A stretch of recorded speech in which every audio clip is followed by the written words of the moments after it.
Bienvenidos, bienvenidas. Por fin puedo empezar este podcast que tanto he estado planeando. Al ser el primer episodio me gustaría comentar brevemente la idea que hay detrás de este proyecto, porque rotundamente no hubiese sido posible si no hubiese conocido personas tan interesantes en estos últimos años.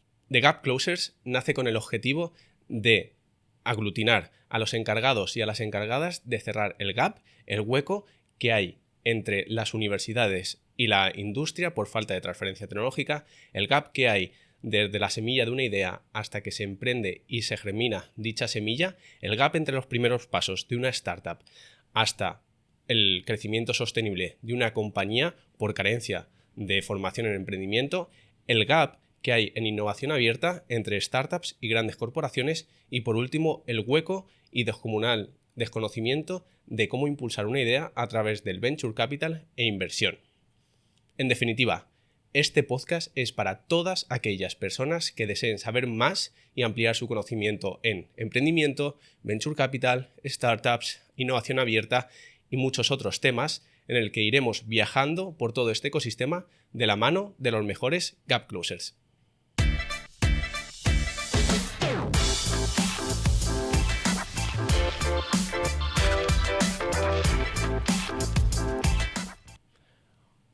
Hoy traigo al primer episodio a una super crack de la genética, una invitada que nos va a contar cómo su última compañía está en el nivel top nacional e internacional de diagnóstico genético. Su trayectoria es completamente pura adrenalina y emprendimiento, cómo ha tenido que luchar contra viento y marea para conseguir sus objetivos, renunciando a cosas en el camino, y por eso vamos a hablar con Ángela Pérez de temas tales como el emprendimiento en el sector de la biotecnología, hablaremos sobre genética y por qué es tan importante, también veremos cómo se puede conseguir un premio Jaume I de emprendimiento, qué trayectoria hay detrás para conseguir semejante logro. También viajaremos con ella a través de los hubs de innovación y emprendimiento que lidera y participa, porque es una completa pasada. Le preguntaremos sobre el papel de la biotecnología en España y a nivel competitivo mundial.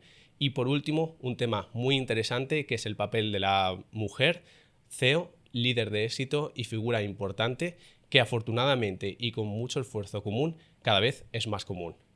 Todos estos temas y muchos más en el primer episodio de Gap Closers.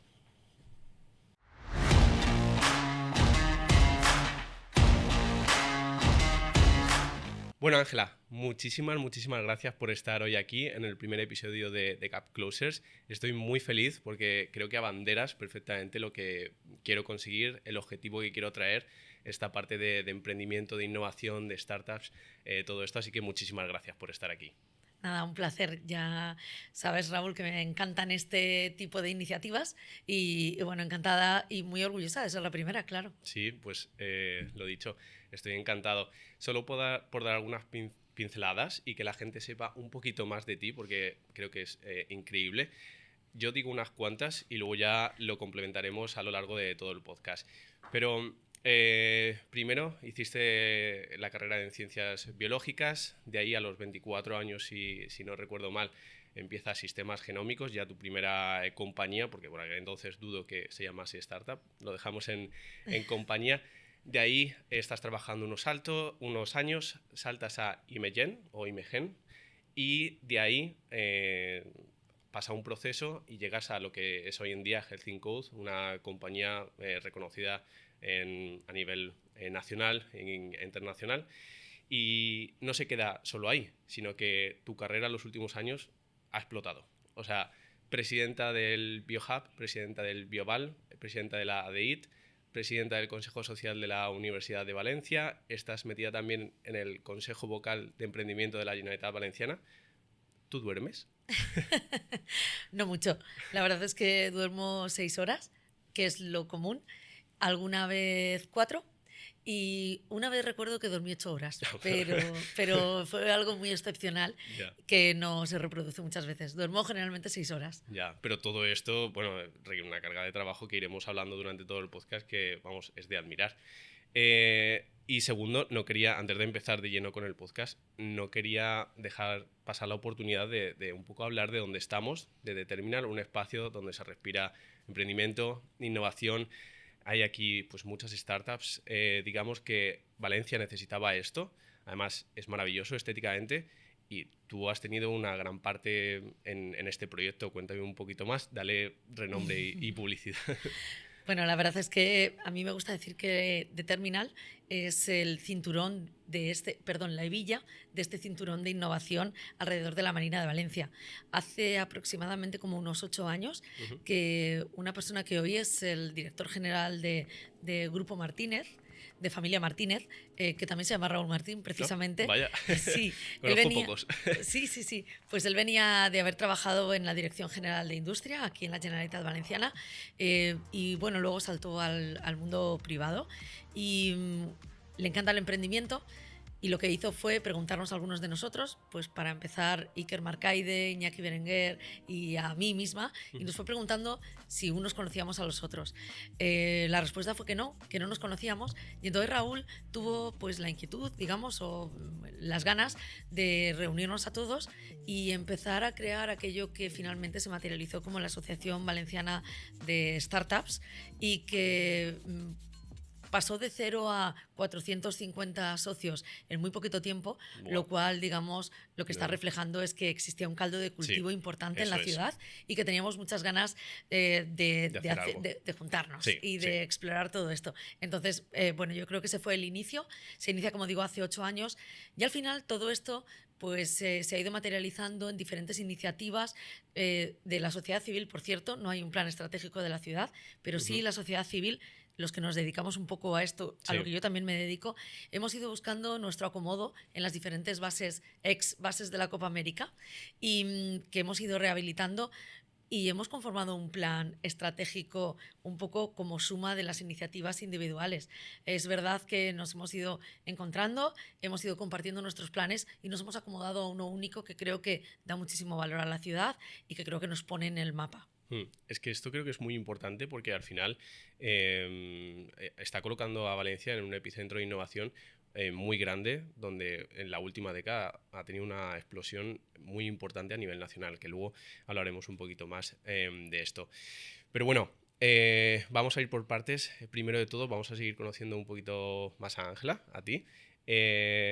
Muchos se preguntarán, Ciencias biológicas estudiaste y has acabado en genética. Yo creo que hace unos años, cuando empezaste tú, creo que no estaba tan ligado ciencias biológicas y genética, o sí que lo estaba y por eso ya tenías la inquietud de primeras. ¿Cómo es ese camino?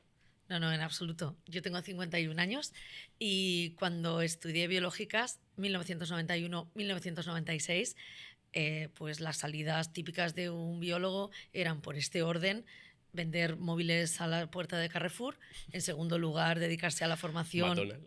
Sí, McDonald's también podría ser una buena. Y luego, bueno, pues algunos de nosotros, muy seleccionados, trabajábamos en un parque zoológico, en un jardín botánico. No había mucho más. La bioquímica pues era una asignatura, pero el desarrollo que ha tenido la biomedicina y la bioquímica en estos últimos años, desde luego no era lo que ocurría antes. Yo tuve la gran fortuna de encontrarme con la genética en tercero de carrera. Ahí redescubrí mi vocación, porque honestamente estudié biológicas un poco por eliminación, ¿no? Sí, ¿no? Esto que hacíamos las chicas de, físicas y matemáticas, ¿no? Que debe ser muy difícil. Sí, uy. Ingeniería no me daba la nota y entonces entré en biológicas, como te digo, un poquito por eliminación, con lo cual tuve que redescubrir mi vocación, que sin duda fue la genética. Y luego, pues yo creo que hemos ido creando ese mercado, creando esos espacios, pero un poco los pioneros de toda esta materia en España. En otros países fue un poquito, va un poco por delante. Sí. Sí, ahora, por ejemplo, está la carrera de biotecnología, pero como bien apuntabas, y esto es algo que quiero recalcar luego, esto que decíais, las chicas físicas y matemáticas no, es que esto ya ha cambiado, pero incluso tiene que cambiar. Hace unos años, relativamente, vi los porcentajes y aún era un porcentaje muy alto de chicos, hombres que se apuntaban a estas carreras y queda yo creo que espacio para mejorar. Pero bueno, una vez que tú terminas la carrera, que esto es el sentimiento creo que de muchos, sientes como un vacío, a no ser que tengas un plan vale, me quiero seguir tirando por investigación y tengo este plan, doctorado, etcétera, o ya trabajar en una compañía y este es mi objetivo. Pero otras veces cuando terminas la carrera, que era como tu plan establecido desde la escuela, un poco lo que tenías en visión, sientes un vacío de qué hacer. ¿En tu caso fue este ¿O ya se intuía si querías ir por investigación o tenías esa chispa del emprendimiento? Bueno, la verdad es que a mí me atrapó la vida. Yo creo que ese fue el inicio de mi carrera vertiginosa, pero no lo digo en el sentido de que sea muy buena, que oye, estoy contenta, sino en una carrera profesional en la que los trabajos me han ido atrapando a mí y no tanto yo a los trabajos. Te diría que tengo la sensación de que no he elegido ninguno, Ya. que estaba en el sitio adecuado, en el lugar Y adecuado llegó. y cómo iba a decir que no, Claro. ¿no?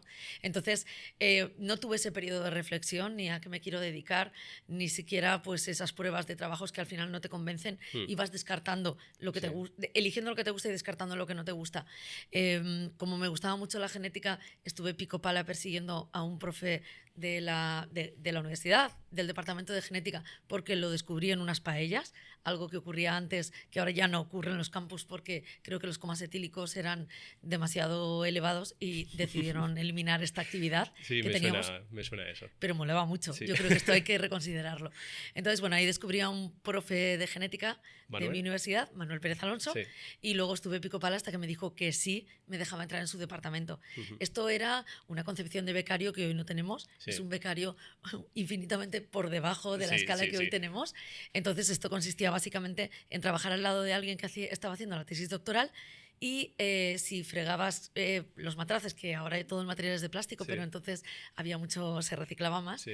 pues entonces si fregabas bien y sonreías, pues esta persona pensaba en voz alta y así ibas aprendiendo. Entonces, yo esto lo digo con mucho orgullo, ¿eh? A mí me No, encanta. no, es que es un proceso natural. Eso es.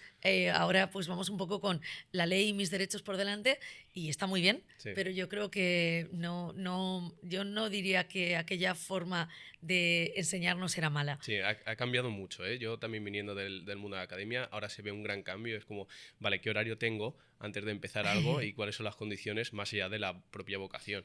Entonces, estoy totalmente de acuerdo contigo. Que, a ver, tiene que haber un balance porque también eran horas intempestivas y un horario un poco, digamos, amplio.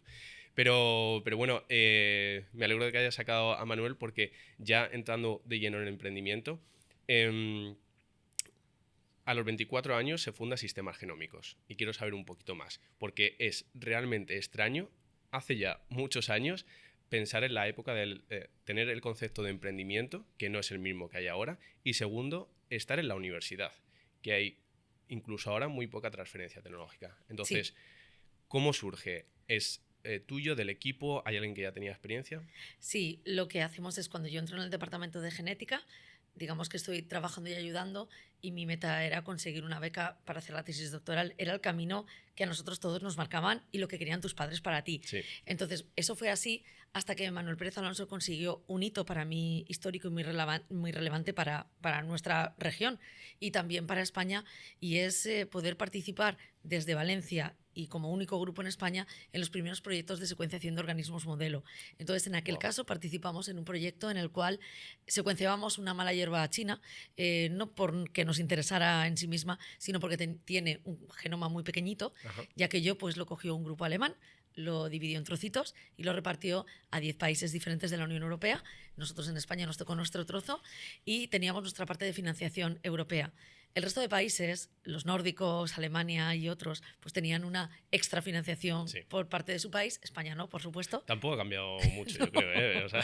Esto sigue un poco igual. Sí. El caso es que cuando todos trabajaban a 3 turnos, los españoles hacíamos un turno, o sea, todos los turnos, la misma persona hacía los 3 turnos. Entonces yo recuerdo estar en un laboratorio que se conformó como un proyecto mixto entre la Universidad de Valencia, Departamento de Genética, y la empresa Boehringer Ingelheim, que luego fue comprada por Roche. Éramos un laboratorio mixto público-privado, que también en el año 97 tampoco era esto tan común, con lo cual empezaban esas iniciativas público-privadas. Esto es como el germen y yo creo que hemos roto un montón bueno, o nos hemos iniciado en un montón de cosas que luego se han demostrado que son la solución y que son casos de éxito, y en este caso esa colaboración lo fue. Una vez que terminamos el proyecto, publicamos en revistas de superimpacto y finalmente yo sí que consigo esa beca para hacer la tesis doctoral y volvemos a la academia. Y toda aquella tecnología que teníamos, que recordemos que era pues una herramienta única y en el estado del arte para secuenciar ADN, pues esto se iba a quedar en el cajón de la Universidad de Valencia y nosotros volver a la academia, Manuel a sus clases y yo a la tesis doctoral. Empiezo la tesis doctoral, Aquello pues era un título infumable como casi todos y le interesaban los resultados a un señor alemán y a mí. Nos íbamos carteando y eso, pero yo pasé de unos ritmos vertiginosos a ritmos caribeños y entonces me di cuenta que aquello, desde luego, no era para mí, No era que para ti. no quería estar 4 años trabajando en algo que no tenía muy claro si luego me iba a funcionar.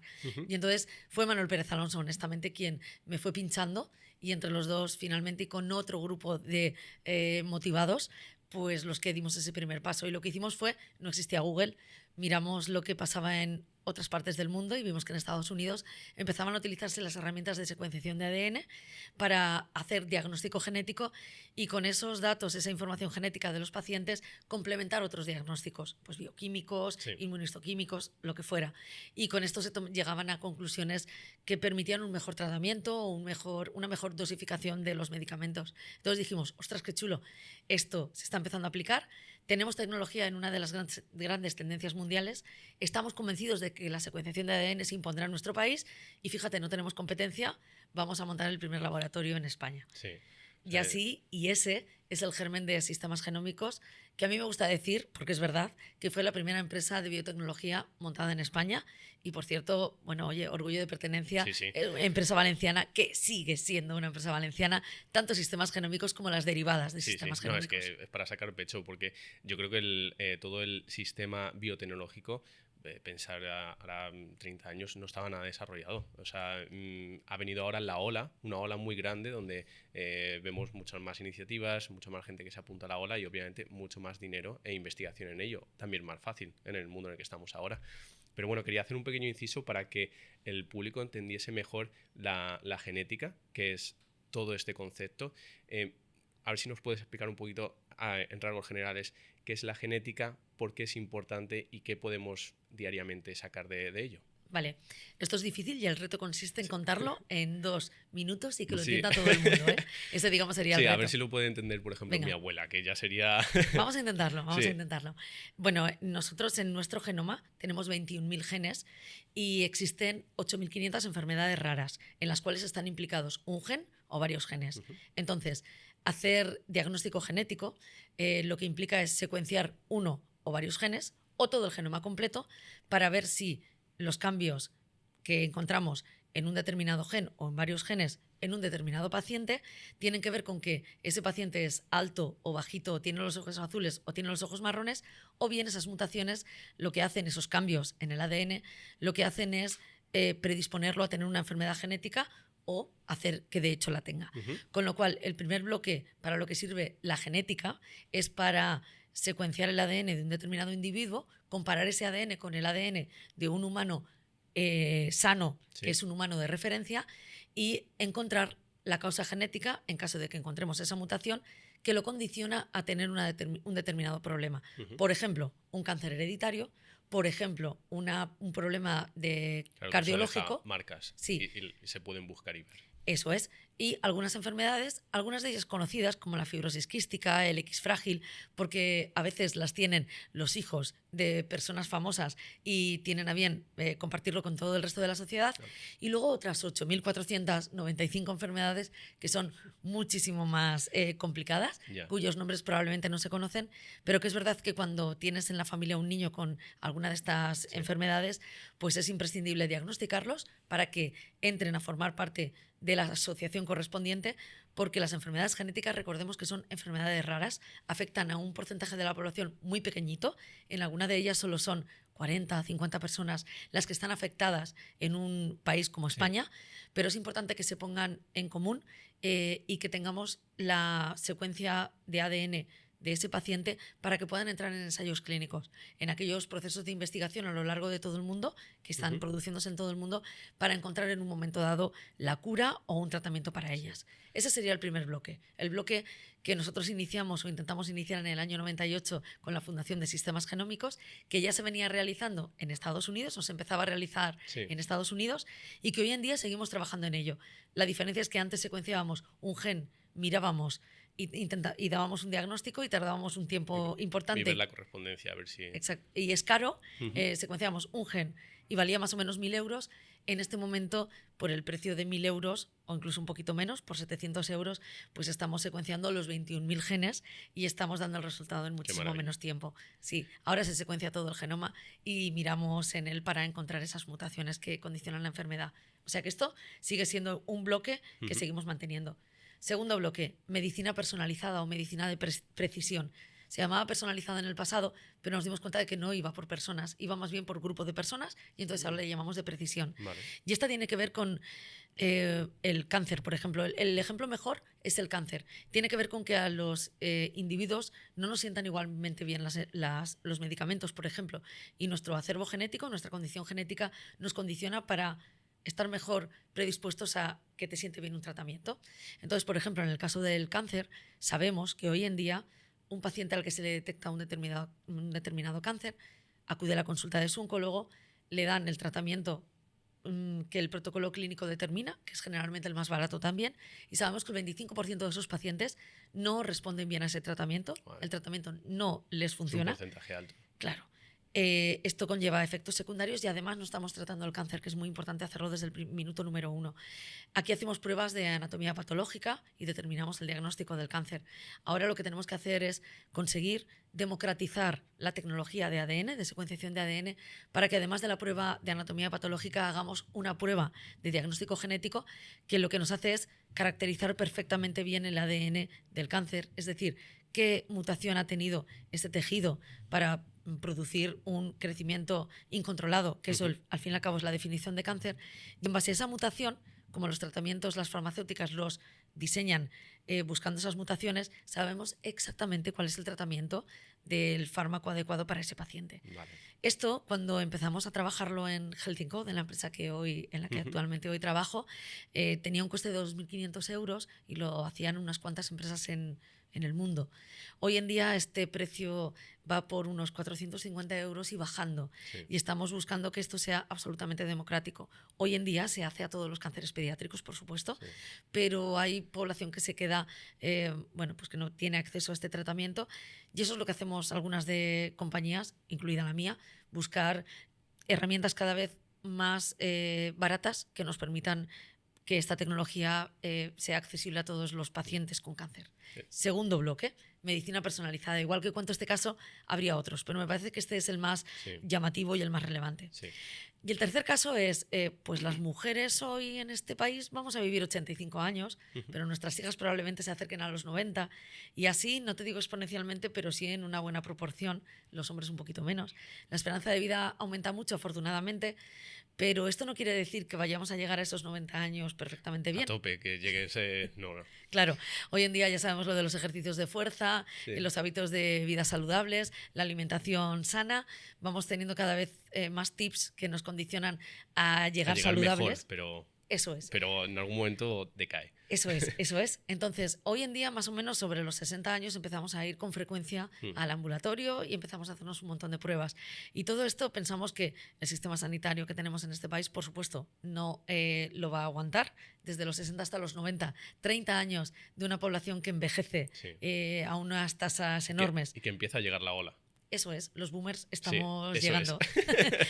Entonces, esto no va a ser sostenible con el sistema sanitario actual, pero es que además nadie nos va a evitar que vivamos 90 años y no los vamos a vivir como queremos. Sí. Entonces, una información a la que no hemos tenido acceso y que cambia un poco el paradigma y que nos ayudaría a pasar de esa medicina reactiva a una medicina más proactiva es la información genética. Hay una serie de enfermedades a las que llamamos crónicas, comunes y accionables, que implican que hay un tratamiento farmacológico para combatirlas, que son nuestras candidatas y cada día se descubren más, y serían las candidatas para evaluarlas, hacer un screening a la población y determinar qué individuos tienen predisposición a sufrirlas y tratarlos de forma anticipada para evitar que vayan con todos los síntomas a las urgencias de nuestros hospitales. Ejemplo de ellas, cardiopatías. Y estas muy además... comunes. Sí, y estas además de tener un tratamiento, se pueden detectar con antelación y podemos evitar muertes súbitas y otros problemas gravísimos que además nos conllevan unos costes sanitarios enormes.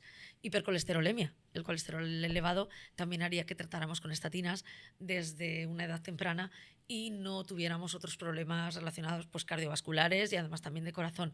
Y nuevamente el cáncer hereditario, que nos predispone a aproximadamente entre un 3 y un 5% de la población a tener una tasa de riesgo de padecer cáncer mucho más elevado que la población general. Sí. Por ejemplo, en el caso de cáncer de mama, una chica sin mutaciones genéticas tendría un 12% de posibilidades de tener un cáncer de mama a lo largo de su vida. Una mujer con una mutación en algunos genes Sin de los mutaciones, genes, un 11%. un 12. Un 12. O Un sea, uno de cada 10. Una de cada 10, más o menos, un poquito más. Sí. También es verdad que el cáncer de mama hoy tiene una tasa de supervivencia, creo que del 94%, si se detecta a tiempo. Eso es. Entonces, lo importante aquí son las medidas preventivas. Y nuevamente, las pruebas genéticas vendrán a complementar las mamografías y los análisis que nos hacemos regularmente todas las mujeres, creo que es a partir de los 40 años. Esto entra en programas de prevención de cáncer de mama que tienen todas las autonomías. Una mujer con una mutación en alguno de estos genes tiene una probabilidad de desarrollar cáncer de mama entre el 65 y el 70%. Entonces es muy importante hacer un screening y cribar a esas mujeres y meterlas en un grupo de riesgo para que se hagan las pruebas de detección con una mayor frecuencia que las que no tienen esta mutación. Sí. Al final todo esto hay que involucrar a la sociedad civil. Tanto en el primer caso, todas aquellas enfermedades raras, es muy importante que los que las sufren vayan y puedan dar sus datos a disposición para que haya una mayor base de datos, se cojan casos, se puedan estudiar. O sea, no es simplemente que la investigación la hacen los investigadores, hay algunas partes y ramas que es muy importante tener una proactividad de la sociedad civil.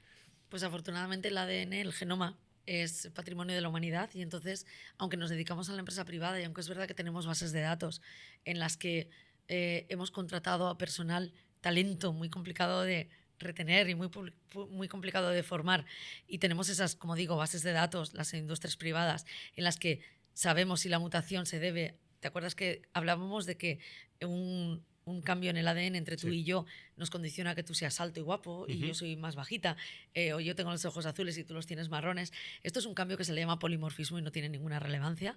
En otros casos ese cambio decíamos que era una mutación y tiene toda la relevancia del mundo.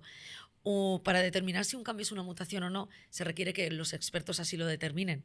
Entonces, un cambio puede ser clasificado en Francia por un experto como una mutación potencialmente benigna y en mi laboratorio como potencialmente maligna. Todo esto estamos obligados a subirlo a una base de datos común en la que todos los investigadores cogemos y utilizamos estos datos, y es verdad que disponemos de bases de datos conjuntas, comunes, públicas, que están arriba en la nube y de las cuales todos los investigadores tomamos esa información, y luego tenemos bases de datos privadas donde guardamos ese refinamiento, ¿no? Ese know-how que tenemos las empresas dedicadas al diagnóstico genético, en las que tenemos los datos muy bien clasificados o mejor clasificados.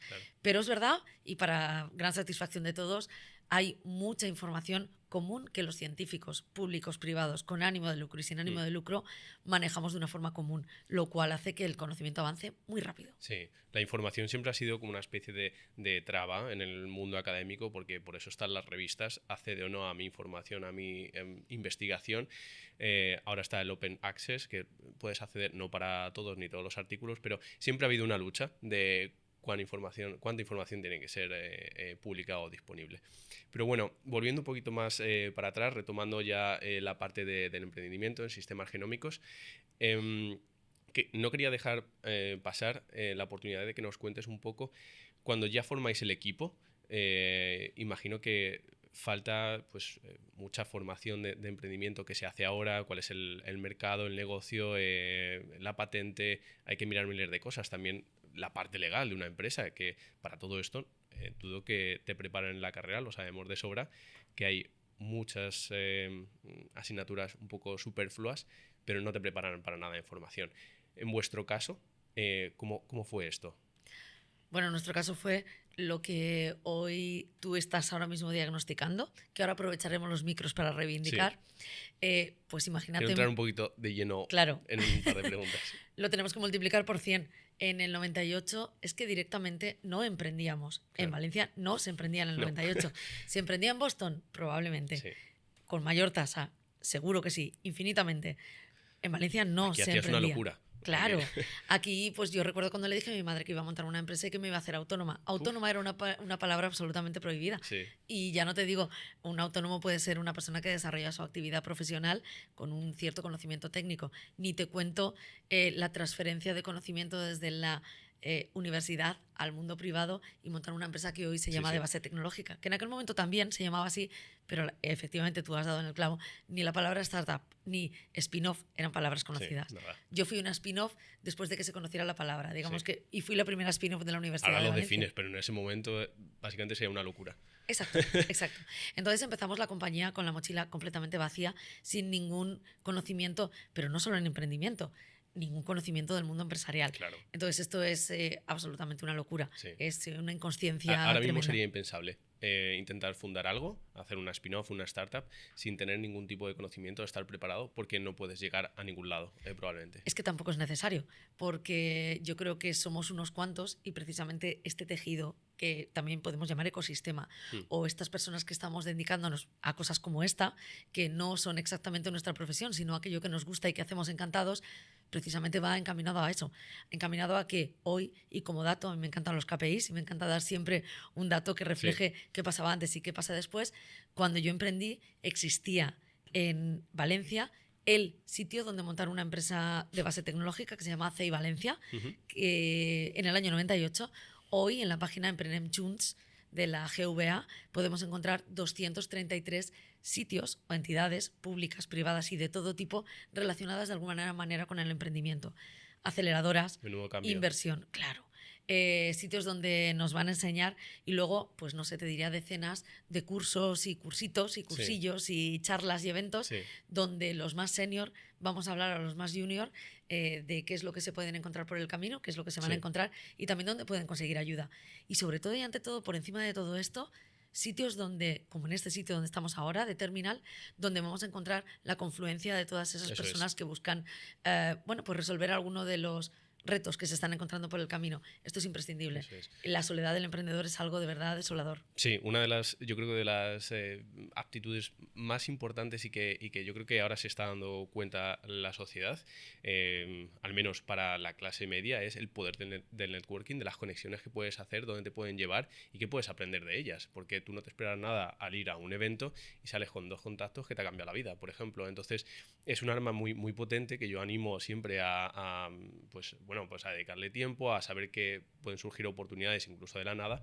Entonces, y mira, ya que has abierto el melón de la formación, emprendimiento, vamos por ello, porque yo he visto en tu perfil que hiciste un máster en innovación y un MBA. Esto fue un poco en la carrera de sistemas genómicos. ¿Hace falta este tipo de formación? O sea, ¿es necesario cuando tú estás ahí o lo haces un poco por trámite, que muchos másteres también es una ampliación un poco técnica de tu conocimiento, pero es también un poco trámite? ¿O de verdad haría falta más formación, más cursos de emprender, que se involucrase más en la cultura de la sociedad? Bueno, yo te diría que si en nuestras universidades fuéramos capaces desde unos momentos tempranos, es decir, primero de grado, e ir insistiéndolo, e ir conectando a nuestros alumnos con estos centros de innovación como la Terminal y como el resto de bases por sectores que tenemos en la Marina. Si todo esto fuera posible y lo hubiéramos ya metido en nuestra cultura, a lo mejor no es necesario tener el máster en innovación, porque sabemos dónde se está produciendo y estamos escuchando de primera mano a quien lo está llevando a cabo. Además que queda desligado, porque es como, vale, tú terminas tu carrera y luego lo haces si tú tienes esa... Y es como, bueno, a lo mejor si tengo la cultura desde el principio, desde la carrera, me abro a esto, porque tú muchas veces no sabes qué quieres hacer después de la carrera. Claro. Entonces, tener estas cosas transversales que te vienen de diferentes ángulos hace que digas, pues este interés yo no lo había generado en mí y ahora lo tengo, entonces. Claro. Entonces, como decíamos antes, aprovechamos micros para reivindicar pues que tenemos que, dentro de nuestras universidades públicas, tener asignaturas o tener al menos charlas y eventos donde contemos a nuestros estudiantes que el 7% de ellos, ni más ni menos, tienen sensibilidad diferente al otro, digamos, 93%, y tienen ciertas características que los van a condicionar a asumir el emprendimiento como algo un poco más normal. Es verdad que ese otro 93% son otro tipo de personas, otro tipo de individuos que no se van a ver tan motivados por emprender. Pero para ese 7% es muy importante. Pero este 93% parte de la base de que no hay nada. O sea, si se implementase esto en la universidad, lo mismo llegaría a un 15, por decir un número, que le generase interés. O sea, muy bien, es absolutamente posible, no tenemos estudios de ese tipo. Sí que sabemos que un 7% de la población, pues ellos mismos tienen pues esa sensibilidad, ¿no? Se acercan, son curiosos. Genéticamente. Sí, pues probablemente, no lo hemos encontrado todavía esto, ¿eh? Pero tampoco lo estamos buscando. Entonces, bueno, es posible que alguna vez lo encontremos. Pero es verdad que, aunque no, y cuando hablamos de emprender, no estamos hablando de coger los ahorros, pedírselos a los familiares y a los amigos y a estas 3 Fs y montar una empresa de base tecnológica en un parque científico. Sí. No, estamos hablando pues de, incluso en el otro extremo, de intraemprendedores, de personas que acaban al final en los departamentos de I+D o de innovación de las empresas, porque son personas a las que no les gusta repetir el trabajo de la misma forma 2 veces y están permanentemente buscando nuevas formas y creando. Entonces, no hace falta, insisto, en montar tu propia empresa para ser un emprendedor. También tenemos a los intraemprendedores absolutamente indispensables también en nuestra cadena. Entonces, si esto lo tuviéramos dentro de la universidad y fuéramos capaces de ir dirigiendo a nuestros alumnos, pues es posible que no necesitáramos tanta formación después. Como esto hoy en día no ocurre, aunque estamos trabajando para que así sea, y desde el Consejo Social, desde la Universidad de Valencia, estamos trabajando muy activamente en esto, ya iremos dando información, pero se van a ver las primeras noticias dentro de poquito tiempo, espero. Como esto no se está produciendo todavía, sí que es verdad que terminas tu grado, tu máster, y técnicamente eres una persona que tiene unos conocimientos profundos, y luego tienes sobre todo herramientas para conseguir afianzar esos conocimientos y ampliarlos. Pero ¿qué sabes del mundo real? ¿Qué sabes del mundo de la empresa? Donde acabaremos el 85% de nosotros, por cierto. No nos el número de funcionarios de todos los niveles o trabajadores al servicio público será un 15% y el 85% acabaremos en el sector privado. Entonces, ¿qué sabemos del mundo de la empresa? ¿Qué sabemos de la gestión de recursos humanos? ¿Qué sabemos de gestión de proyectos? ¿O qué sabemos de innovación? Sí, de contratar, siquiera con 24 años no sabe leer una nómina, seguramente, si no te has dedicado a ello. Vamos, la declaración de la renta es, qué miedo. No, claro. Ya no te hablo del sector empresarial, claro. Exactamente, toda la parte legal que hay detrás, todo el contratar a gente, cómo lo tienes que hacer, cómo formas un equipo, tu plan de negocios. O sea, tienes que tener una visión muy amplia cuando tú decides tener una idea, pero tienes que tener también interiorizado el quiero ser CEO, porque conlleva tras de eso muchas más implicaciones y responsabilidades y conocimiento que desde luego no se tiene, yo creo que cuando acabas tu parte técnica de tu educación. No, exacto, así es. Y tienes que ser CEO porque es imprescindible, porque pues como yo hice cuando fundé Sistemas Genómicos, tienes que barrer la puerta, entras, atiendes el teléfono, subes secuencias ADN y luego coges el maletín y te vas a visitar a los médicos, en mi caso. Entonces, eres el CEO porque nadie va a ocupar ese lugar por ti, no tienes dinero para pagarle un CEO, ni siquiera para pagarte a ti misma. Entonces, esos primeros inicios parten de un motivada, superhéroe y superheroína que se lanzan la manta a la cabeza y tienen un tesón espectacular que les lleva al final pues a donde puedan. Sí, es algo nuevo tuyo, lo creas, entonces como si fuese tu bebé, todo el mundo lo dice cuando tiene una compañía y le haya salido bien o mal, era mi bebé, yo no quería dejarlo y quería pues cuidarlo y claro, pues tienes que estar ahí. Sí, de eso también podríamos hablar ahora. Sí, o sea... del desapego. Pero es complicado. Pero bueno, al principio, como te digo, tienes que hacer todo esto. Y respondiendo a tu pregunta, honestamente creo que en este momento es difícil iniciar un proyecto empresarial sin tener ciertos conocimientos en la mochila. Y nos referimos por conocimientos a esto que estábamos hablando, gestión de recursos humanos y más o menos todas las características y las disciplinas que se dan en un MBA. Es súper importante. Vale. Si te puedes pagar uno de estos como con súper prestigio e irte a otra ciudad española donde... Ojo que eso abre muchas puertas también, ¿eh? Claro. Eso iba a decirte, allí conocerás a personas que luego serán tus clientes y proveedores. Sí. A mí me pasó que no tienes esos 60.000 euros o una cosa así, pero tienes 6.000, pues también hay para todos los bolsillos. Sí. Y tampoco es imprescindible, no te van a dejar de formar bien o no vas a dejar de aprender determinadas cosas que necesitas porque el máster sea más caro o más barato. Pero sí que creo que es imprescindible aprovechar los recursos públicos y gratuitos que tenemos en alguno de estos 233 entidades que nos están echando una mano con esto, y luego pues también formarnos un poco. De hecho, cuando viene pues una persona que ha estudiado bioquímica o biotecnología, hijo probablemente de algunos o hija de algunos amigos, y me dicen, oye, habla con esta persona y le das un poco pues tu visión, ¿qué le recomendarías? Yo siempre les digo que más que especializarse en un otro máster para tener un poquito más de conocimiento técnico, yo les digo que quizá un MBA sea el punto siguiente de formación que les recomendaría. Pero no porque vayan a emprender, es que esto también viene muy bien en el mundo de privado, en el sector público también, pero en el privado para ascender en tu propio puesto de trabajo. No hace falta que tengas esa sensibilidad emprendedora para hacer un MBA. Sí, yo creo que te abre los ojos, pero también te abre un mundo de oportunidades. Y ya simplemente con la gente que conozcas, que va a tener ese tipo de interés, incluso pueden salir cosas. Conozco, ahora que por fortuna puedo conocer un montón de startups, hay muchas historias así. Bueno, pues me interesaba el emprendimiento, fui a formarme un poco más con un MBA y bueno, coincidí con una persona más técnica, tenía una idea y acabamos juntos. O sea, al final, historias hay de todo tipo. No, sin duda. Pasando un poco más a la siguiente etapa, para mover, digamos, el reloj. Después de sistemas genómicos llega Imagen, que es un salto que aquí estoy perdido, y de Imagen hay una fusión para conseguir lo que hoy tenéis de Health in Code. Desarróllame esto un poco, porque claro. Aquí estoy perdido y sigue siendo toda tu evolución de emprendimiento, o sea, como ascender en las casillas por donde vas pasando. Claro. Bueno, es que como sistemas genómicos lo fundamos un grupo de las 3 Fs, ¿no? Y éramos todos técnicos, porque nuestros amigos y nuestra familia estaban dentro de este mundo de la ciencia. Ninguno de nosotros tenía conocimiento empresarial, excepto uno de ellos, que fue además quien nos ayudó a montar la empresa y quien nos asesoraba en esta materia. Pues cometimos uno de los errores más graves y que me preocupa mucho que hoy en día pueda producirse, y por eso y de ahí muchas de las charlas que damos para evitar que otros vayan con esa candidez a montar empresas.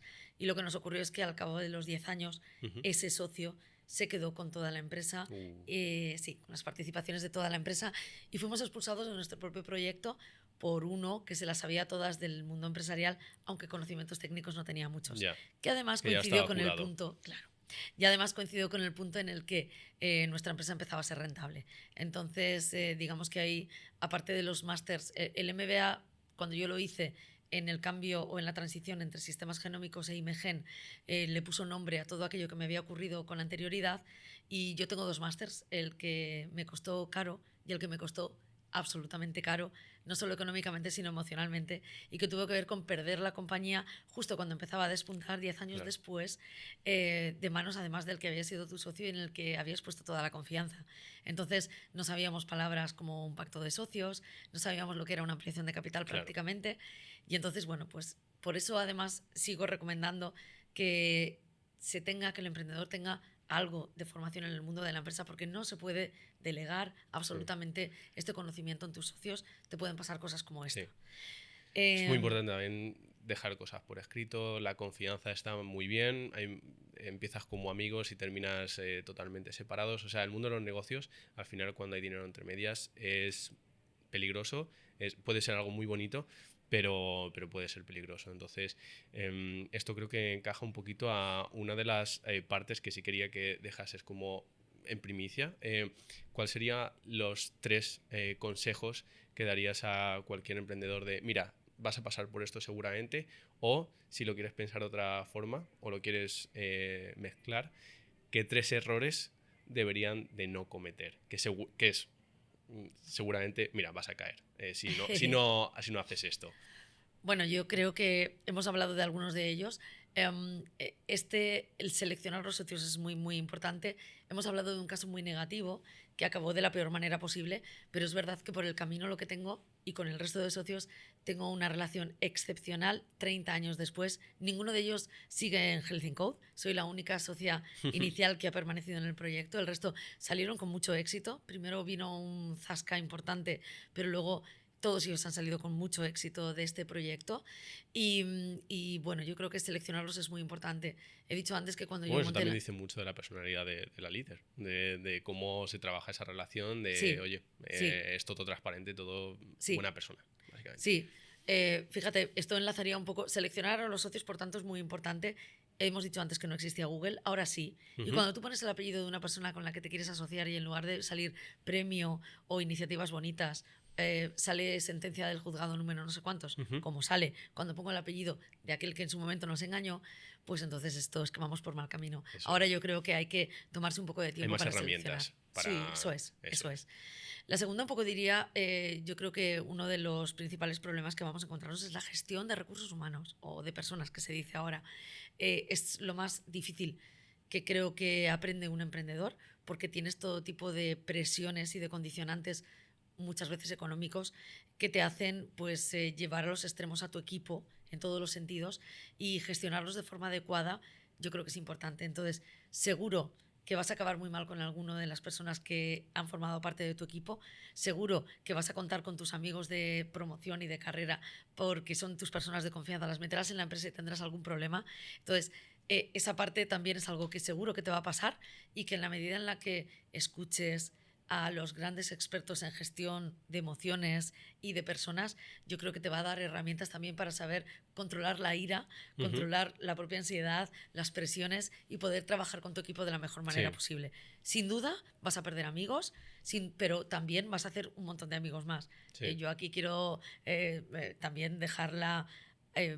o mi caso, mi experiencia, de que no sé cuántos amigos y amigas empresarios tengo en este momento, muchísimos más que amigos o contactos he perdido por culpa de tener la empresa. Vamos, es que tu mundo se abre de forma exponencial. Yo ahora tengo muchísimas amigas también en el mundo empresarial y he perdido alguna por el camino, pues probablemente porque Mm. no le he atendido lo suficiente, no le he dedicado tiempo. Tu familia siempre está ahí y esa te Sí. acompaña incondicionalmente. Entonces, bueno, puede que por el camino pues tengas unos niños a los que les has dedicado menos tiempo en el parque, pero es que a mí no me gusta ir al parque a acompañar a mis hijos y mis hijos tienen otras, bueno, pues otras vivencias con su madre, como por ejemplo, y luego hablaremos de ello probablemente, pero cuando me dieron el Jaume I en su clase, Sí. pues se hizo un homenaje especial o se contó que la mamá de Carolina Gutiérrez pues ha ganado un premio Jaume I y esto es importante que lo sepáis Sí. y contaron lo que eran los Jaume I y mi hija casi se muere del susto allí Sí. porque de la relevancia que tuvo en aquel momento Claro. dentro de su clase. Entonces, bueno, pues es otra forma de estar orgulloso de tus padres, Claro. no No, no, tanto sí, por el tiempo que estés, ¿no? totalmente. O Es sea, una elección de vida, pero yo la quiero defender y romper una lanza. Es que es tan alucinante tener el control de algo que ha cambiado en la sociedad gracias a tu trabajo sí. y poder decir, oye, es que yo contribuí a que el diagnóstico genético se introdujera en España. Es que esto es Pero es que te alucinante. sientes muy bien contigo misma, Eso porque es. es para estarlo. Has cambiado algo que es muy difícil, que es tanto la forma en la que yo diría que el país ve una parte y puede integrarla con esa tecnología a la sociedad civil, aunque ellos no lo perciban, pero oye, se benefician de ello. Así Esto es. es, muchas veces tú no lo ves, pero te llega cuando tienes una problemática. Entonces, me sigue pareciendo maravilloso cómo ha evolucionado todos estos años el diagnóstico genético, todo lo que se sabe de genética y cómo se secuencia. Y bueno, estáis haciendo un trabajo Sí, maravilloso. así es. Entonces, yo creo que por lo que decías tú, y ahora me gustaría saltar, que nos queda ya poco tiempo, es hay muchos padres que van al parque, pero premio Jaume I de emprendimiento, pues oye, y otros premios. Entonces, eso refleja simplemente el trabajo que hay detrás, con un buen foco en cambiar lo que tú puedes cambiar y el enfoque también social, que es lo que estás intentando ahora. Sí, así es. Te labras una reputación personal, tienes un histórico detrás de cosas que te han motivado y en las que te sientes a gusto trabajando y yo creo que esto lo recomiendo a todo el mundo. Hmm. No ser estándar o no seguir los pasos de la mayoría de la población. En absoluto implican un demérito, todo lo contrario, y yo estoy absolutamente orgullosa, repetiría esto una y mil veces y haría exactamente esto. Para estarlo. De hecho, tanto lo repetiría que, siguiendo un poco con lo que estábamos comentando, Imagen surge a los 6 meses de haber salido de sistemas genómicos como una versión 2.0 mejorada en la que, como ya teníamos formación teórica todos y los errores, todos los errores cometidos, se monta Imagen y en 9 meses, no hizo falta 9 años. Darle clic a nueva página y Claro, empiezas, claro. venga, ahora ya todo lo que había salido Claro. mal, eso se descarta y ahora puedo volver a empezar de una parte, vamos, con mucha Claro. más experiencia. Ya no tardamos 9 años en tener rentabilidad, sino 9 meses. Y, ojo, rompemos lanza para romper ese hándicap de en España no se dan segundas oportunidades. Esto es falso. Se dan segundas oportunidades, claro que sí, cuando la culpa de lo que ha ocurrido en la primera no tiene tanto que ver con la persona que, bueno, pues que estaba allí, ¿no? En aquel momento. Entonces, pues Imagen surge de este renacer de aquel objetivo que teníamos inicialmente. Y Grupo Health Code, y con esto ya se cierra un poco el círculo, es la reacción más lógica a digamos, a la competencia por parte de los chinos y por parte de los americanos. La secuenciación de ADN empieza a escalar de una forma, se hace global, se hace una herramienta, un commodity ya casi, y entonces se aplican las economías de escala de una forma salvaje. No teníamos ninguna posibilidad como Imagen desde Valencia, España, de seguir siendo una microempresa que daba empleo a 60 personas. La única posibilidad que teníamos de competir y llegar a ser un líder a nivel mundial en esta materia era fusionándonos con otras microempresas del territorio nacional y también alguna internacional y querer ambicionar ser un líder europeo para poder competir con americanos y chinos. Para esto teníamos que comprar tecnología cada 6 meses y estar al día de toda la I+D, y esto lo conseguimos fusionando empresas. Y de hecho hoy en día Grupo Health Code es la fusión de 5 compañías y fuimos la primera empresa y yo creo que la única que ha realizado una fusión en el ámbito de la biotecnología, nuevamente pioneros en esto. Actualmente tenemos una facturación de 46 millones de euros, empleamos a 215... Se dice pronto, ¿eh? Sí. Cuando la gente dices una facturación de 46 millones de euros, pero para llegar ahí... Bueno, piensa que en España 46 millones, o sea, más del 95% de las empresas son micropymes por debajo de los 10 trabajadores, y esto es el problema que tenemos de no tener innovación, de hablar siempre, de estar hablando permanentemente de digitalización y de innovación. Claro, estamos hablando de esto permanentemente porque las empresas son tan pequeñas que no tienen acceso a los recursos necesarios para cambiar. Y yo creo que algo que tendríamos que abordar de una forma estructural y grave dentro de nuestro país es que es imprescindible que sea cual sea el sector de actividad de las empresas, tenemos que tener ambición por montar empresas grandes. Solo las grandes mantienen la productividad, los estándares de productividad europeos, y te diría que somos más productivos que los propios alemanes. Tenemos características que nos hacen tener ventajas competitivas enormes, como el salario dentro de nuestro territorio en comparación con otros países. Esas tasas de productividad las alcanzamos cuando somos grandes, pero no las alcanzamos. Es que nos conformamos, queremos probablemente tener el tanto por ciento, el 100% de nuestras empresas, o nos conformamos. Y yo creo que es una de las cosas que tendríamos que pelear. Es un camino mucho más pedregoso, pero aparte culturalmente es muy diferente, y yo creo que poco a poco se va abriendo, ¿no? Con todo esto de tener un mundo más conectado, se va abriendo cómo culturalmente en otros países lo hacen mucho mejor, pero aparte tiene que venir acompañado de inversores, de gente que crea y que ponga dinero. O sea, para estas cosas también tú no puedes montar tu empresa seguramente de la nada. Alguien tendrá que confiar en ti, tendrás que pues conseguir dinero de una forma u otra y pues rentabilizarlo. Pero sí, es un cambio, yo creo que está más arraigado también en la parte cultural. Y ya te digo, poco a poco se va cambiando, pero hay muchísimo camino por delante. Este es un melón interesante porque para conformar este gigante en el ámbito del diagnóstico genético y a nivel global, yo he necesitado renunciar a un porcentaje gigantesco de mi participación original dentro de la compañía, que ahora, hoy en día está en manos de fondos y seguirá estando en manos de fondos. Hasta el final ya no hay vuelta atrás. O sea, no hay vuelta ya atrás. todo el equity que has quitado, pues ahí se quedó. Y... No pasa nada. Yo tengo un porcentaje pequeñito de algo mucho más grande y tengo la satisfacción de decir que monté la compañía que hoy en día es Health Code, y como fusión de otras, y tenemos crecimiento orgánico y inorgánico, y entonces también tengo experiencia en negociar con mis amigos y competidores para conformar el grupo. Entonces, bueno, pues es un poco más de experiencia y al final, incluso económicamente, bueno, pues no saldré mal parada porque tendré un porcentaje menor de algo más grande, es idéntico. Bueno, al final yo creo que es más vocacional, ¿verdad? Esto seguramente ya llega a un punto en el que el dinero siempre está bien, pero no lo haces por ello. Entonces, bueno, pues ver cómo encajarlo en tu parte, hay que también aprender en el camino de que, oye, yo no puedo estar sosteniendo esto yo solo, porque aquí tiene que venir gente que me apoye. Entonces, te estaría preguntando muchas más cosas de esta parte de Health in Code, de todo el emprendimiento, pero un poco por limitación de tiempo me gustaría saltar a otras temáticas. Voy a intentar mezclar dos, ¿vale? Voy a intentar mezclar dos que me parecen muy interesantes, porque como ya he dicho antes, quiero que todo el mundo entienda lo que tu perfil, tu trayectoria, ¿vale? Entonces, otra vez, para dar pinceladas, que seguro que hay muchas más. En cuanto a premios, hemos estado hablando del Jaume I en emprendimiento, en el 2022 te lo dan.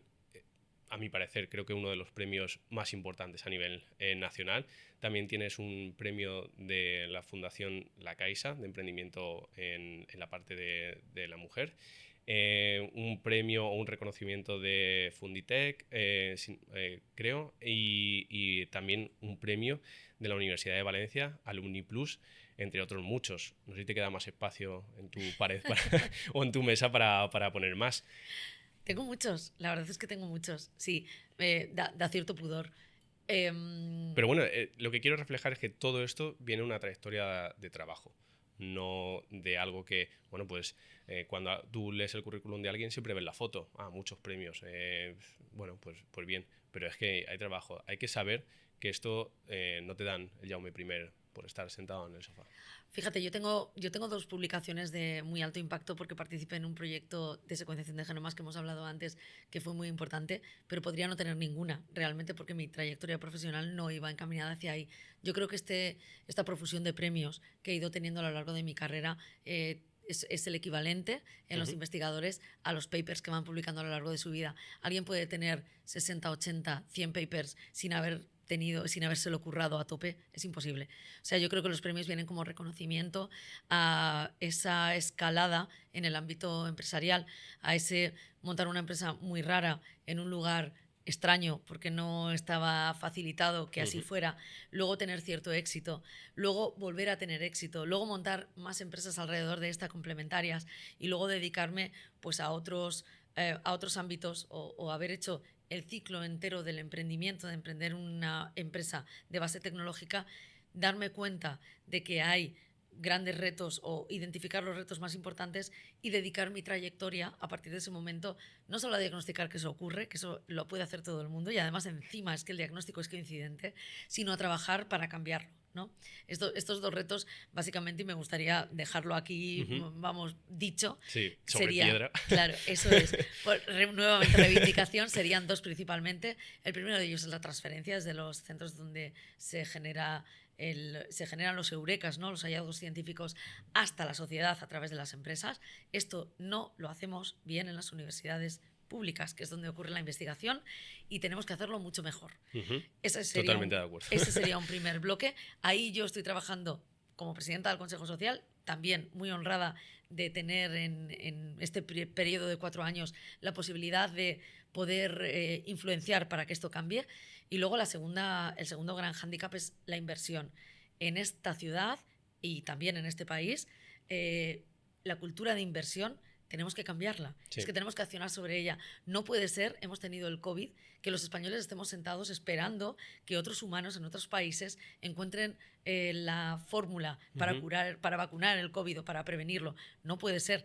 Saber desde hoy que en España esto no va a ocurrir porque no invertimos en ciencia a nivel público, pero es que es más, cuando tenemos algún hallazgo e invertimos a nivel privado, montamos empresas, tampoco tenemos cultura de inversión.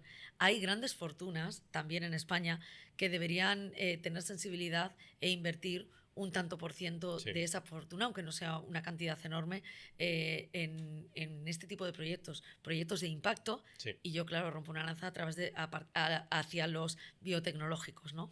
Entonces, yo creo que esto no... tenemos que empezar a contarlo bien y a persuadir a estas personas de que tienen una responsabilidad muy importante. Muchas de estas familias ni siquiera son los emprendedores, son segundas o terceras generaciones que tienen una responsabilidad enorme porque han heredado una gran cantidad de dinero que yo creo que parte de sus objetivos deberían consistir en dejar mejor la ciudad, Sí. el entorno que encontraron. Y esto tiene mucho que ver con el legado que recibieron de sus padres, Sí. pero también tiene que ver con aquello en lo que ellos están, en ese ecosistema donde están integrados y en el que pueden colaborar. Y Una responsabilidad civil también Claro, claro, con la sociedad, claro. de, oye, pues voy a aportar mi granito de arena. Porque además ese es el modelo de Boston. Sí. O sea, el modelo americano... Sí, bueno, la gente que con Claro. muchísimo dinero y agradece, la gente que tiene mucho dinero y, por ejemplo, necesita un tratamiento o cualquier cosa, es que luego son muy agradecidos. Eso es. Te has formado en Harvard, eres una persona de éxito, ganas mucho dinero y lo retornas a tu facultad Eso para es. que ese círculo se siga alimentando.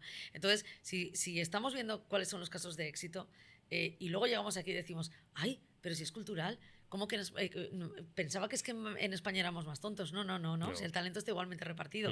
Es una cuestión cultural en muchos casos. Sí. Entonces, si las fórmulas las tenemos allí, en biotecnología, 1 o 2 de cada 10 proyectos funcionan y los 8 o 9 caen. Entonces, estas son las dinámicas en biotecnología. Aquí en España va a ocurrir también lo mismo, pero no va a ocurrir nada diferente o sea, no vamos a tener menos tasa que en Boston. Va a ser esa tasa similar o vamos, principalmente similar, pero podría ser incluso mejor, porque aquí sacamos mejor partido de los recursos. ¿Qué es lo que no es igual? La inversión que se hace en ellas. Claro. Y para ello, pues yo en su momento, junto con otros socios, fundamos Biocel, que es un vehículo de inversión un poco diferente a lo existente, con tickets pequeñitos para que todo el mundo pudiera invertir y bueno, centrado en etapas semilla en proyectos biotecnológicos.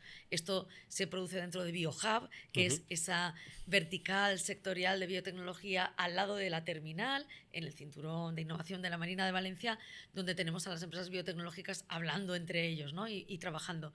Bueno, pues digo lo que ocurre o diagnostico a mi criterio lo que ocurre en esta ciudad, pero también intento accionar, ¿no? Eso que decíamos de las enfermedades crónicas comunes y accionables, pues yo creo que esto de emprender es algo accionable y que con una suma de voluntades podemos cambiar un poco la ciudad y encontrarla de una manera y dejarla de otra manera.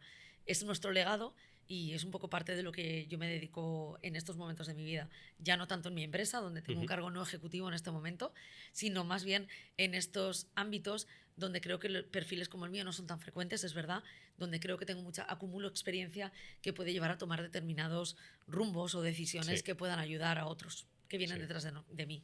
Es que tú muy bien lo has dicho, este legado que tienes es muy potente y suma en cualquier proyecto en el que estés involucrada. Hablando de los proyectos, has mencionado el BioHub, el Biocel, te estaría preguntando muchas cosas de muchos temas, pero también estás en Bioval, como hemos dicho, en el Consejo Social de la Universidad de Valencia, también en el Consejo Vocal de Emprendimiento de la Generalitat. Estás envuelta en muchas cosas y aquí quiero entroncar esto por el tiempo con la parte de la mujer como líder y como figura de éxito. O sea, creo que dar ejemplo en todo lo que se puede lograr, igual que quiero traerte a ti como ejemplo de emprendedora y de otras muchas cosas, también es una doble función que seas mujer y que puedas inspirar a otras mujeres, otras niñas, a que vean que hay carrera, que hay futuro, que hay que normalizarlo. Entonces, un poco que me cuentes tu experiencia desde todo esto que has conseguido, también un poco desde la perspectiva de ser mujer. ¿Hay algún mito o la realidad es que es mucho más difícil y es más complicado? Es más difícil. ¿Para qué vamos a decir que esto está cambiando mucho? Vamos en el buen camino, pero se cambia muy lentamente. Y se cambia muy lentamente no por culpa de ellos, se cambia muy lentamente por culpa de una sociedad en la que todavía seguimos culturalmente manejando ciertos estereotipos que no nos vienen nada bien. Mira, yo estoy en todos esos cargos y es muy importante decirlo porque tengo equipos detrás. Es imposible que yo pudiera desarrollar nada con mis propias manos detrás de cada uno de los cargos que has dicho. Hago alguna cosita, pero sobre todo lo que hago es llegar a una mesa donde hay un equipo de profesionales que en la medida que puedo los selecciono yo misma y con los que están acostumbrados a trabajar conmigo y yo con ellos. Yo no soy una persona fácil para trabajar porque soy súper rápida y tengo paciencia limitada porque tengo que cambiar de trabajo. Tienes que moverte, ¿no? Claro, me muevo tan rápido claro, que no tengo tiempo y entonces hago a mis equipos trabajar casi en alto rendimiento. Por tanto, cuando los puedo elegir, todo funciona mucho mejor. En Bioval pues me ocurre así. Tengo un equipo ahora mismo de 3 personas que trabajan a una velocidad vertiginosa y que hacen que el sector esté funcionando muy, muy bien. Esta asociación pues está funcionando muy bien y el clúster en Comunidad Valenciana se está posicionando como el segundo en España, por delante de Madrid. Creo que nos merecíamos esta asociación y creo que eso se ha conseguido. Y bueno, en todo el resto de cargos un poquito lo mismo. El hecho de ser mujer, bueno, ¿y qué hacemos, ¿no? para acelerar esta tasa y que se llegue a establecer en el 50%? Pues esto yo no solo inspiro a otras mujeres, que creo que eso lo hago y de hecho también me he formado para ello, por cierto. He desarrollado dotes de comunicación intentando influir e Claro. influenciar a quien tengo delante, a la audiencia que tengo Sí. delante. También recomendando. A mí cuando me piden un puesto o cuando yo misma selecciono puestos para mis empresas y Ujú. para mis proyectos, busco mujeres. Busco mujeres principalmente. Sí. Y cuando no encuentro... No, cuando no encuentro mujeres, no, siempre encuentro mujeres. Pero cuando esas mujeres empiezan a trabajar, empiezan a recomendar a otras mujeres.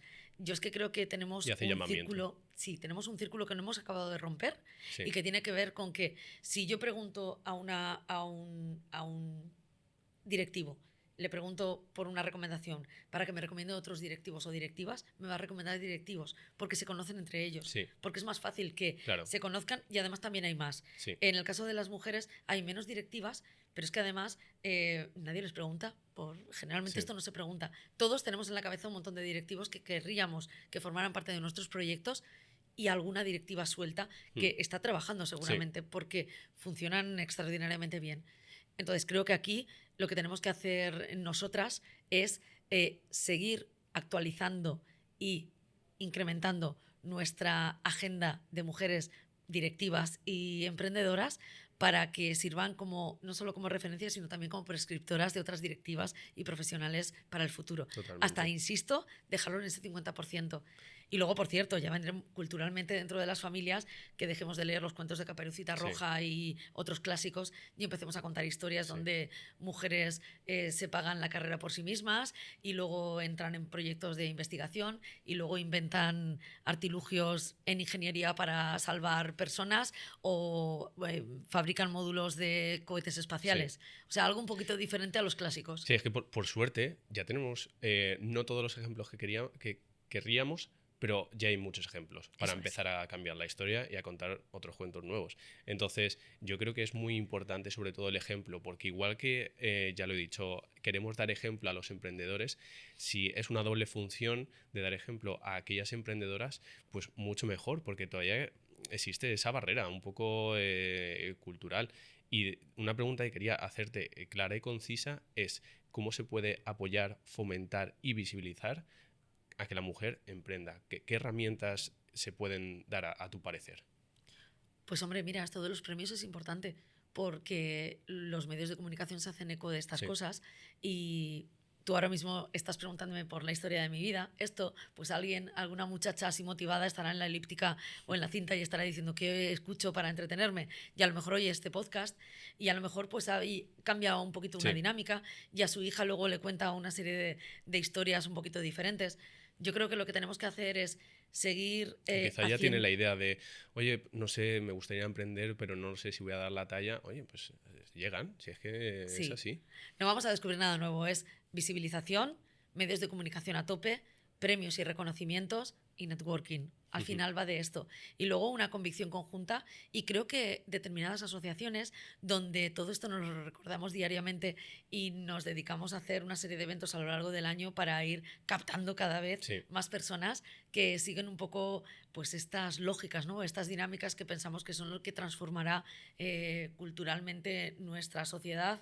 Esperemos que en la siguiente generación y si no en la siguiente. Sí. Otra parte que te he escuchado en alguna otra entrevista y que yo creo que es muy importante es el tema de la conciliación, que ya lo has hablado antes, el ejemplo del parque, pero a ver, para alcanzar este tipo de posiciones tampoco hace falta ser un CEO increíble, pero siempre que tengas una responsabilidad muy alta, pues oye, parafraseando a Spiderman, una gran responsabilidad conlleva un gran poder conlleva una gran responsabilidad. Entonces, la parte de la conciliación se ve reducida, que esto también pasa en la parte del hombre, pero en la de la mujer, que te he escuchado decir, parece que queda mal, y es que es así, esto hay que cambiarlo. O sea, Sin duda. En las asociaciones empresariales que tienen más años, donde hay líderes con una edad, chicos, probablemente señores, con una edad avanzada, cuando hablas con ellos de conciliación, me encanta porque lo utilizan como soy muy moderno porque he aplicado medidas de conciliación en mis empresas y así las mujeres pueden compatibilizar su trabajo en la compañía, en la Ujú. empresa, Las con la mujeres. casa y con el cuidado de los niños. Y dices, es que alucino con todas Sí, las palabras y sí, cada una de ellas. sí, O sea, tú cogerías la frase y dirías, está todo mal. sí. Es que la palabra probablemente la utilizamos mal porque, o se asoció mal. Conciliación está muy bien, pero debería aplicarse igualmente en hombres y en mujeres. Si no, para eso tenemos la palabra corresponsabilidad, ¿no? A mí me gusta utilizar corresponsabilidad en lugar de conciliación. La conciliación se tiene que aplicar igual al progenitor masculino y al femenino, a hombres y mujeres, y si no, insisto, la palabra corresponsabilidad, que es la que tocaría.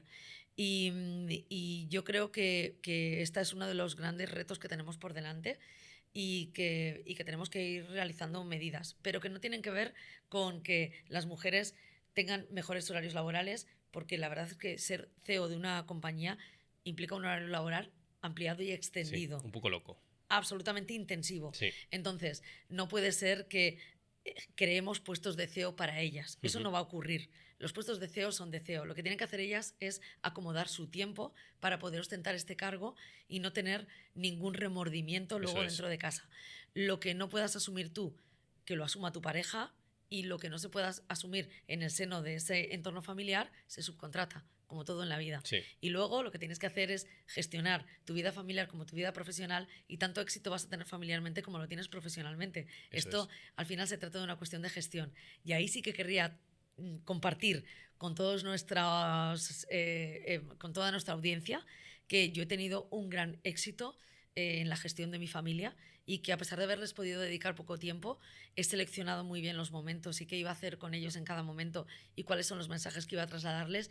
Y tengo una familia absolutísimamente orgullosa, y tengo 3 hijos, por cierto, absolutamente orgullosa del camino que tiene su madre, del camino que ha emprendido su madre Qué maravilla. y de la trayectoria profesional. Sí. No me han echado de menos en el parque en ningún momento. Yo creo que si se hace bien, obviamente no cuando son niños, pero cuando van siendo más adultos se dan cuenta de la relevancia y el porqué de todo. Entonces, yo creo que la gestión también es algo que hay que interiorizar. Cada persona tiene que ver sus limitaciones, hasta dónde quiere llegar y cómo quiere ser y cómo querer gestionarlo, pero esto es algo que pues, bueno, tiene que estar en boca de todos, de saber reconocerlo y saber que es igual y paritario. Entonces, hay que buscar las herramientas y las soluciones. Así es, así es. Espero que así ocurra y que seamos capaces un poco de entender que las familias son cada vez más diversas Ujú. y que hay todo tipo de modelos que funcionan, y no tener estereotipos ni mirar mal a familias que no se rigen por los mismos criterios Sí, que nos regimos nosotros. Y ahí muchas veces el principal problema lo tenemos dentro de casa con nuestras abuelas o con nuestras madres, que son de una generación muy diferente sí, y que, bueno, pues intentan inculcar mismos valores, mismas formas de funcionar y de gestionar. sí, Aquí la primera barrera que rompes probablemente es dentro de tu familia. Por sí, eso decía que la culpa probablemente no la tienen tanto ellos. sí. Ellos, pues este señor, esta anécdota que te dije de la conciliación, yo lo oí a un empresario, luego me acerqué a él y le dije, es que estás tan equivocado y tan engañado en esto. ¿A ti cómo te suena que la frase fuera de esta otra manera? Y el señor, es que probablemente nadie le había contado esto. Sí. Él pensaba que lo estaba haciendo correctamente. No, Entonces, también tener un puesto alto de responsabilidad es difícil que te digan la verdad y te digan cosas, sí, a no ser que te pongas en paralelo y te digan, oye, mira, esto no. Entonces no sueles estar acostumbrado, bueno, yo no lo sé, pero en esas posiciones es raro que alguien también te diga, oye, esto no es así. así es. Entonces suele pasar. Pero bueno, sí, una de las primeras barreras es la familia, y es más difícil porque es a quien más quieres y Eso es. siempre cuesta comunicar más cuando tienes algo pues muy importante detrás. Eso es. Vale, pues interesantísimo. Yo creo que es algo que podemos entroncar incluso un poquito más, pero por no dejar de lado otras temáticas que tenía en la cabeza, y un poco más de reivindicación, de seguir abriendo melones, incluso se puede seguir entroncando con la parte de la mujer, es que ya lo hemos mencionado, Valencia está increciendo en la exposición de innovación, en creación de emprendimiento, está siendo un referente. También hay muchísimas asociaciones, como tú has comentado, y otras que están aquí que están haciendo un potencial enorme para Valencia.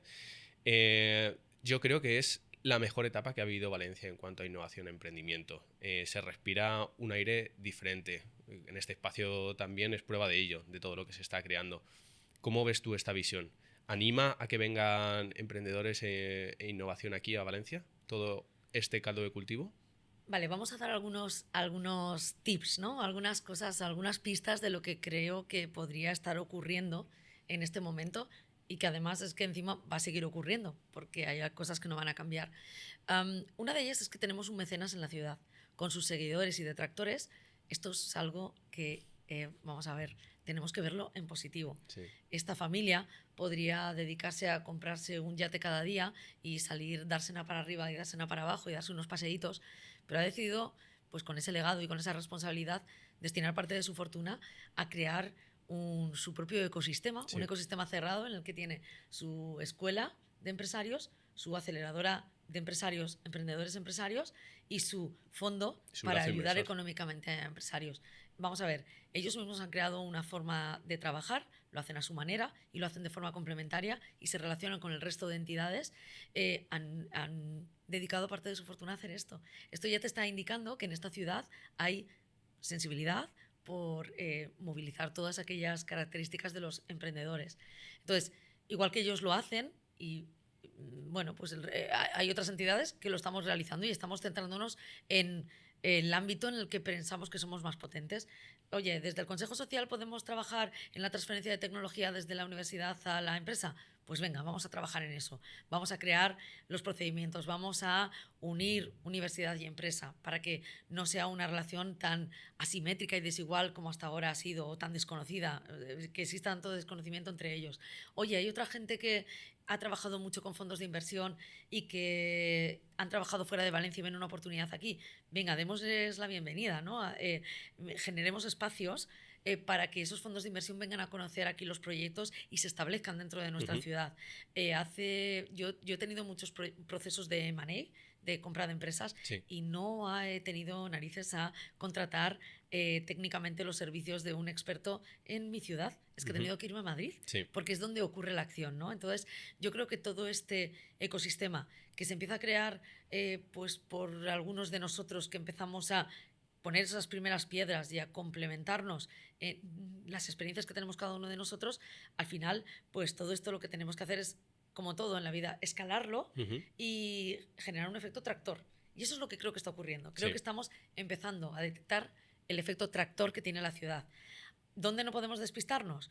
Pues un día oí a un político, pero no tiene importancia el color, Sí, ni el tiempo. Sí. Esto es común. Que decían, es que es muy complejo, es que rehabilitar las bases de la Marina o cambiarles el uso a las bases de la Marina, a los tinglaos, a suelo, a polígonos industriales, etcétera, es muy complejo. Entonces yo ya no me pude contener y respondí, lo complejo, señora o señor, que ya ni me acuerdo, es pasar un medicamento a fase 2. Eso es complejo y caro. Eso es. Y muchas de las investigaciones que se realizan en nuestro territorio son absolutamente complejas. Recalificar un terreno no es complejo. A usted le puede dar pereza o puede tener un coste político y esto pues será técnicamente algo que se puede hacer, vamos. Sí, pero tampoco se asume el riesgo. Oye, que hay mucha sociedad que está asumiendo el riesgo todos los días. Y vamos, unos retos increíbles, como decías tú, un medicamento de pasarlo de fase 2 a fase 3, eso sí es importante y es dificilísimo. Y ya no solo, es que no depende ni de ti en muchas etapas. Entonces, algo que depende de ti, oye, si es que hay que ponerle ganas. Eso es. Eso es. Entonces, al menos cuando dicen estas cosas tenemos que llevarles la contraria para que entiendan que el nivel tiene que subir. Es que el nivel tiene que subir. Es que yo creo que la clase política baja del nivel. Que también eso es complicado, ¿eh? Me alegro mucho de que, bueno, igual que al hombre al directivo, ese día le dijiste algo, pues igual al político. Es que, no, se lo dije al político. Esto se lo dije a un político. Y claro, es muy complicado. Subir el nivel de la clase política es complicado si seguimos aceptando como líderes a aquellas personas que solo han estado en su partido político y que tienen una formación como mucho, con perdón, pero en derecho que nunca han ejercido. Claro, así es difícil, porque no tienen experiencia. Es que directamente ponemos a manejar la gestión de miles de millones de euros a personas que no tienen ninguna experiencia en gestión, pero es que no tienen ninguna experiencia, lo dejaría ahí, punto. Sí, sí. Entonces, vamos a ver, así es difícil subir el nivel. Muy difícil, sí, o sea... Y entonces estas personas, pues como mucho se pueden hacer eco de lo que les vamos diciendo unos y otros. Y entonces Sí. probablemente el plan estratégico, pues si permanecen lo suficientemente en el tiempo y son lo suficientemente permeables, es posible que empiecen a conocer y a adquirir experiencias y puedan actuar de forma positiva. Sí. Pero lo normal en estos puestos, en puestos de altos de gestión, es que haya unos profesionales y unos perfiles detrás que no tienen mucho que ver con lo que ahora nos encontramos. Sí. Entonces, al menos cuando eso ocurra, cuando tengamos esta clase política, al menos hay que pararles los pies y decirles, no, Sí. eso no es lo complejo. Y lo que no puede ser es que el cuello de botella sea que los emprendedores no tengan un sitio donde desarrollar sus proyectos empresariales. Totalmente. Desde que tenemos la terminal, esto tiene como unos 6.000 metros, yo no sé los cientos de solicitudes que hemos tenido que rechazar de empresas tecnológicas multinacionales que querían afincarse en Valencia y que no tenemos sitio para ellas. Eso no puede ser. Claro. Entonces, porque existen las oportunidades. Claro. Entonces, en BioHub tenemos lista de espera desde el día 1.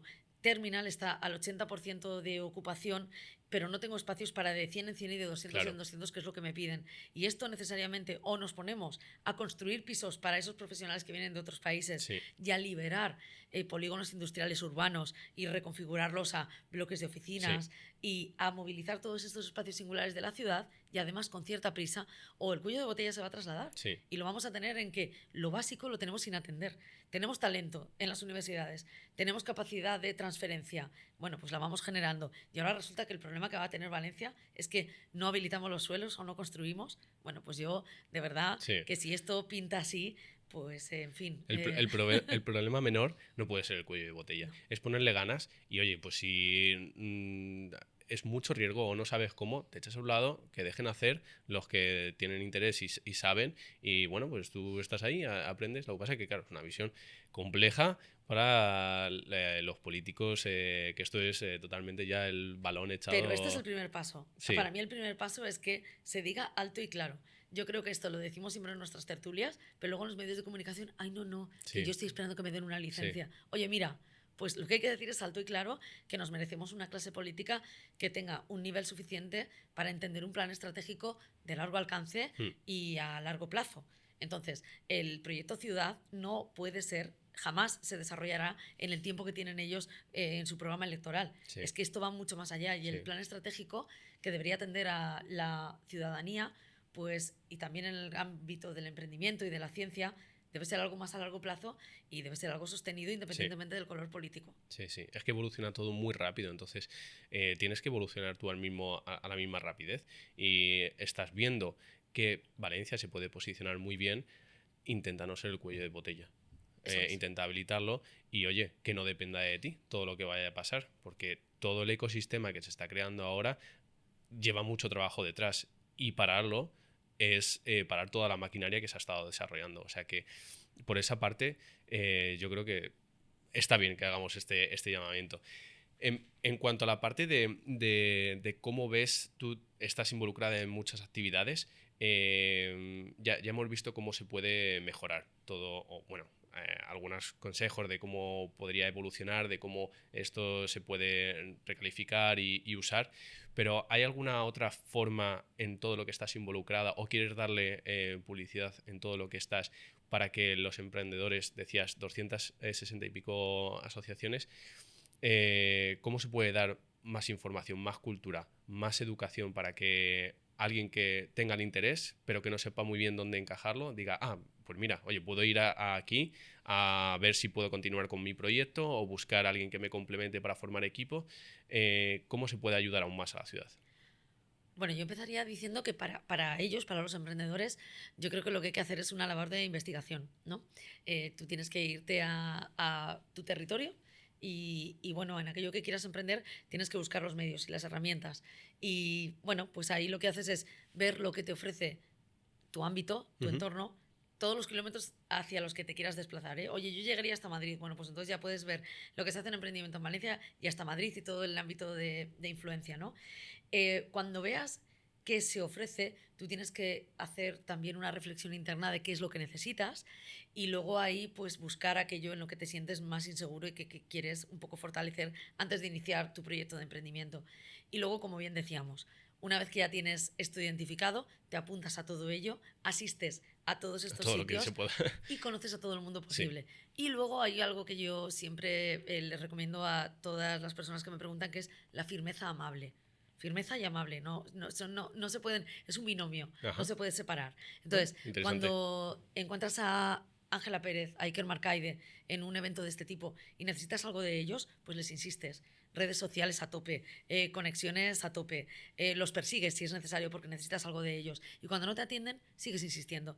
Y cuando no atendemos, en realidad lo que ocurre no es que no queramos hacerlo, es que no tenemos el tiempo. Pero un día te cae ese WhatsApp aburrido de la vida esperando una Pues es que consulta.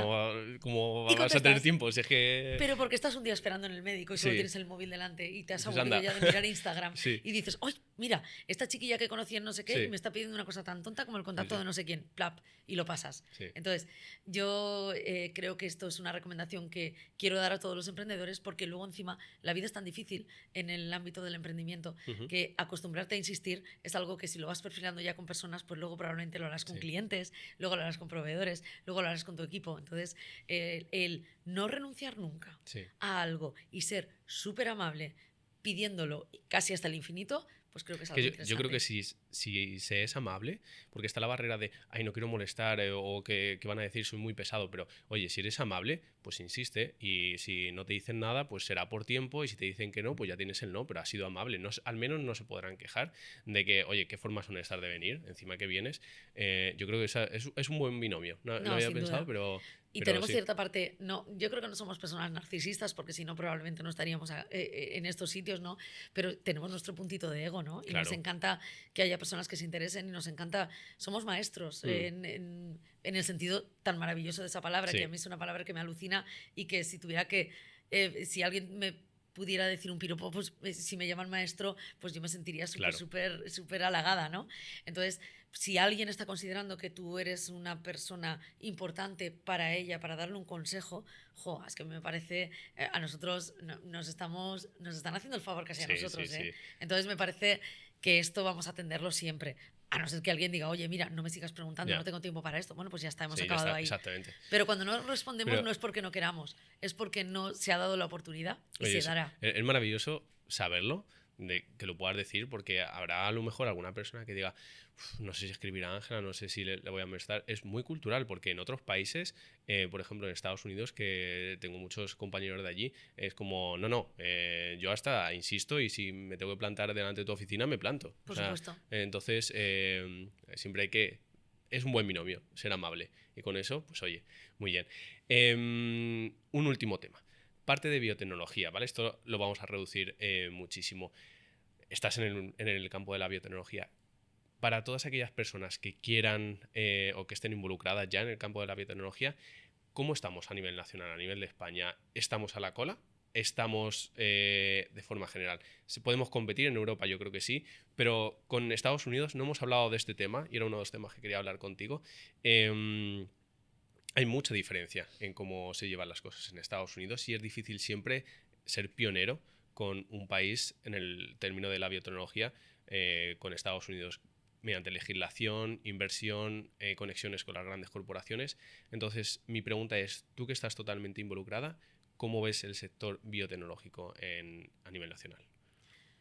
Vamos a ver, si estamos hablando de Valencia o Comunidad Valenciana, nosotros ocupamos una posición 2, la segunda posición, por detrás de Cataluña, en biotecnología en sentido amplio, entendiendo que la biotecnología, igual estamos hablando de un impacto ambiental, de la roja en salud o en genética, como hemos hablado hoy, es muy amplia, pero biotecnología entendida como tal, estamos en la posición número 2. ¿Okay? Y eso que nosotros, Valencia no es el destino de las grandes corporaciones que vienen desde Europa, o no todavía, va a empezar a serlo, ¿no? Entonces, ahí tenemos esa segunda posición. Tenemos unas canteras de talento importantísimas. Increíbles. Muy buenas, que yo creo que tenemos que explotar todavía mejor. O sea, que el talento en esta ciudad, en esta comunidad autónoma, se está generando. Otra cosa es que lo podamos retener. ¿Cómo se retiene? Pues principalmente esto se hace con dinero. A ver, si es que al final la clave de todo esto es el dinero. Es el dinero y nada más que el dinero. Sí, es una bola de nieve, ¿eh? Es una bola de nieve. Entonces, si tengo dinero, yo puedo traerme a los mejores profesionales que van a estar encantados probablemente de vivir en España o retornar a España Sí, y ejecutar aquí sus proyectos de investigación. Pero nadie se va a venir a España, aunque le pagues muy bien, si no se pueden traer sus líneas de sí. investigación que requieren algunas decenas de millones de euros de inversión. Entonces, al final se trata de una apuesta país. Sí. Este país apuesta por la biotecnología, los proyectos de salud. Bueno, pues no. Este país no apuesta por la ciencia porque no realiza las inversiones necesarias para que la ciencia ocupe una de sus primeras posiciones. No. ¿La desatiende? Tampoco. Lo que tenemos es una posición dentro de nuestro presupuesto de Estado, pues la que tenemos. Muy conformista. Claro. Esto es así y parece ser que en el futuro Claro. próximo va a seguir siendo así.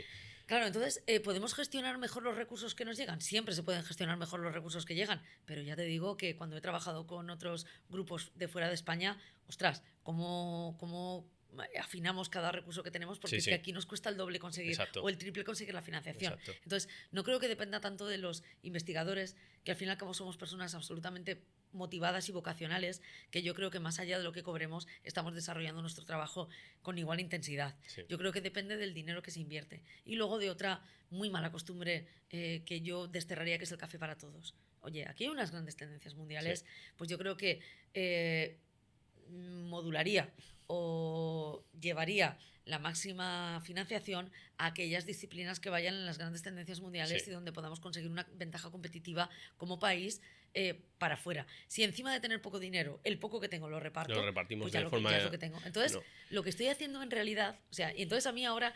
me ponen los pelos de punta pensar si lo que estamos haciendo no es de algún modo subsidiar a nuestros científicos. En lugar de filtrarlos, seleccionarlos y apostar por aquello que nos podría dar alguna característica competitiva a nuestro país respecto a nuestro alrededor, a ver si lo que estamos haciendo es coger un tanto por ciento de dinero y repartirlo entre los catedráticos, los investigadores y que cada uno investigue en lo que quiere. Sí. Es que eso sería una mala estrategia, una Sí. muy mala estrategia.